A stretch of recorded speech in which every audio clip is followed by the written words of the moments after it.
Hello again, chapter 13, the spectacular novel. I have to work from 3 to 8, and for once I don't want to leave. I'm completely ready to stay away after closing even. I'll do inventory till like 10 o'clock or something. Anything to postpone going over to my sister's. Sorry.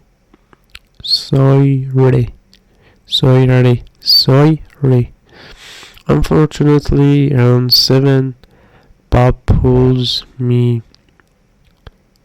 aside and say he thinks I better go ahead and leave early. I'm like, no way. It might get busy and you'll be stuck here by yourself. But look, I know you've been drinking and we can't afford to have a customer call into the front office about something like that again, you know. I start to deny the drinking thing, but I can't really lie to Bob, so I just say something about how I suck some mouthwash and chew some more gum. He's not buying it. I can handle the last hour by myself, he says. Just go home and get to bed early. I won't hold this against you, Sutter. I know you're a good guy, but I also know you have a rough week. What with the thing between you and Cassidy? Hey, I tell him. I've forgotten all about her. Believe me, there is no big deal. I'm a free man. A new girl is just round the corner. Sure, he says. Okay, but you're not going to find her at the men's clothing store. So go on home. I'll be fine. I'll talk to you tomorrow. Going home is not an option. So my mom will just tell me to get my ass straight away to Holly. No, there's nothing to do but stop off for a big 7-Up and cruise around for a while. Then maybe take the long way over the Hollies so that I don't have to spend too much one-on-one time with her husband, Kevin, while she's mixing up the salad or whatever. You know, usually I'm a positive guy. I embrace the weird, but I can't help getting a little cynical about these two. And maybe I'm feeling a bit more than a little that way tonight. Holly and Kevin live in the hoity-to-it area just to the north of the downtown Oklahoma City, on a street full of really big old homes for upscale professional types. Just for the record, Kevin doesn't pronounce his name Kevin the way an ordinary person would. He pronounces it Kevin. He's some kind of mouthy muck exec for an energy company. They do very well, especially considering Holly is only 25. Kevin is like 15 years older than she is and has an ex-wife that Holly says should be on a poster for what can go wrong with plastic surgery.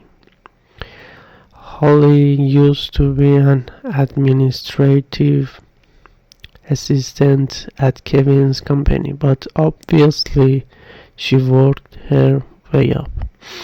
I wouldn't be surprised if my mom doesn't actually love Kevin more than Holly does. In fact, Holly had to come up. I'm so sorry. Holly had to come up with some lame excuse about how his parents hadn't been invited to dinner, so she couldn't invite hers either. I'm sure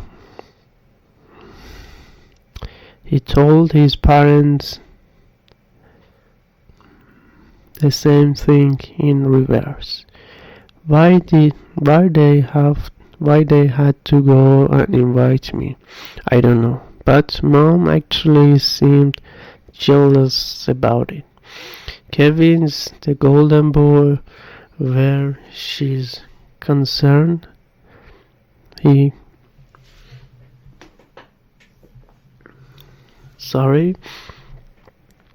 can do no wrong. In a way, she probably feels responsible for the fact that Holly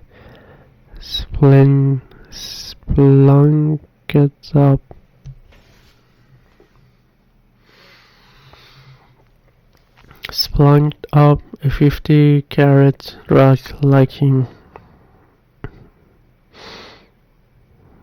in the first place. After all, Mom did pretty much the same thing with Gitch. She started out as his secretary, and I guess the picture of herself in his big two-story house got the best of her. So the next thing you know, Gitch is getting a divorce and Mom's riding around with him in his green Cadillac. But even with all his money, Gitch is still just a handful of rhinestones next to an upscale North Sider with a $60 haircut like Kevin. You should see Mom sitting out by the pool with her shiny gold sandal. It's like she thinks she's royalty.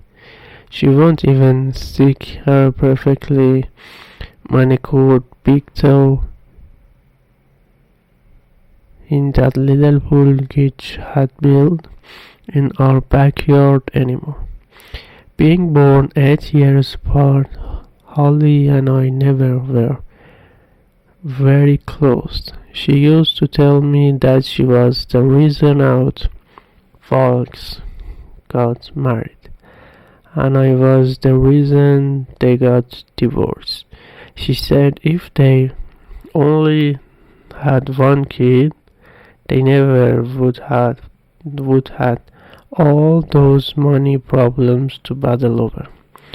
Whatever, she was just trying to get back at me for always making fun of her little walnut-sized boobs. That was before the augmentation thing, of course. So, what I'm saying is I suspect she has some kind of ulterior motive for getting me over tonight. She's like Mom. They both want me to have connection. See, it's all in who you know. Holly likes to tell me what she means by it. She never does say, and I don't ask.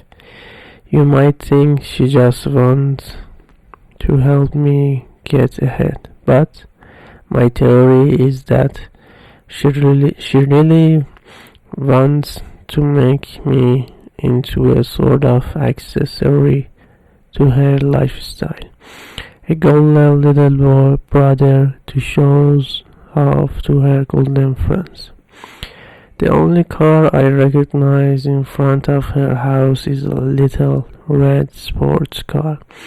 It belongs to Kevin's buddy, Jeff, something who owns Bomber Imports down in Norman, about a mile away from the University of Oklahoma. Everything's clear now. They want me to go to Kevin's alma mater while selling red convertibles to middle-aged divorced men who have delusions of becoming playboys. Inside, my sister gives me an air kiss like I guess she thinks upper class type are supposed to do, and leads me into the living room, where everyone else is already sitting around with their drinks in their hands. Of course, she doesn't offer me any booze, but that's why I hold along the big 7-Up. Besides Jeff and his wife, there are 5 people I haven't met before, and I forget their names as soon as my sister introduced them to me. Except one disclosed, Jeff's daughter. As it turns out, who looks like she's about my age and has the most gorgeous red hair you ever want to see. Her name's Hannah, and her sugar cookie skin electrode charges my bloodstream on fresh sight. Is it possible, I ask myself, that Holly think about fixing me up with more than just a job? If it hadn't been for Hannah, I would be tempted to just wave at everybody and take a seat in the corner. But as it is, I worked the whole assembly line, shaking hands till I got to her at the end of the couch.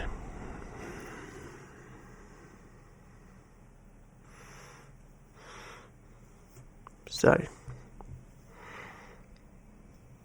I hold on to her hand a little longer than the others. Where have I been all your life? I say, flashing my irresistible space between my 2 front teeth grin. She doesn't say anything back.